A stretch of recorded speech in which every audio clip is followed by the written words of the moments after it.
আমরা বাংলাদেশেও ইসলামী সংবিধান তৈরি করতে চাই। আপনারা কি রাজি আছেন? ইনশাআল্লাহ।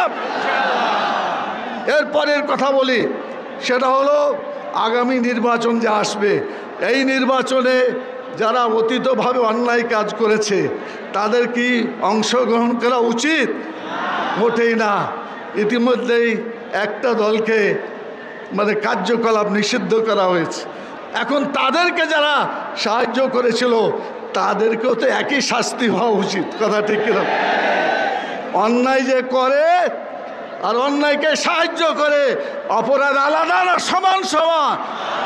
অতএব তাদের পরিণতি সেটাই হওয়া উচিত। প্রধান উপদেষ্টাকে দৃষ্টি আকর্ষণ করছে, আপনি এই কাজগুলো করবেন ইনশাআল্লাহ। সব শেষে বলে আমার কথা শেষ করব। সংগ্রামী ভাই এবং যারা আমার এই কথা শুনছেন, অনুপস্থিত ভাই এবং বোনেরা, দুনিয়াতে আমরা বেশি দিনের জন্য আসি নাই, আমরা আল্লাহর কাছে ফিরে যাব। আল্লাহ যখন জিজ্ঞেস করবেন ওমা দীনুকা, তোমার জীবন বিধান কি ছিল, কোন আইন দিয়ে তুমি তোমার জীবনকে পরিচালনা করেছিলে, আমরা সবাই কি বলবো? ইসলাম। জোরে বলেন, কি বলবো? যদি ইসলাম মরার পরে বলতে হয়, জীবিত থাকতে আমাদের জীবন বিধান ইসলাম হতে হবে। কথা ঠিক কিনা বলেন? সেই জন্য আজকে থেকে আমরা ওয়াদা করি, এই 8 দল, আগামীতে আরও অনেক দল আসবে ইনশাআল্লাহ। আমরা কোরআনের আইনের পক্ষে যে দল গড়ে উঠবে, এই দলের জন্য ঐক্যবদ্ধভাবে আমরা নির্বাচনী পরিচালনা করব। আপনারা কি আমাদের এই জোটকে, আমাদের এই সমাবেশকে, আমাদের এই প্রচেষ্টাকে সফল করার জন্য ঐক্যবদ্ধভাবে কাজ করতে রাজি আছেন? 2 হাত তুলে দেখান।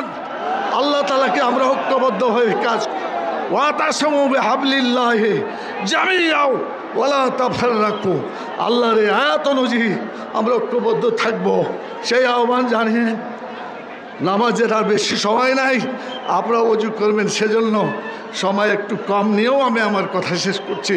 আপনাদেরকে অসংখ্য ধন্যবাদ যারা এই মিটিং আয়োজন করেছেন। সবাইকে অন্তরের অন্তঃস্থল থেকে ধন্যবাদ জানিয়ে, কৃতজ্ঞতা জানিয়ে, আল্লাহর শুকরিয়া আদায় করে আমার কথা শেষ করছি।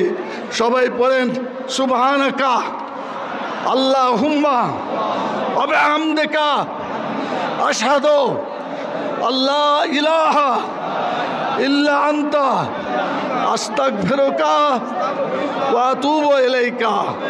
আসসালামু আলাইকুম ওয়া রাহমাতুল্লাহি ওয়া বারাকাতুহু।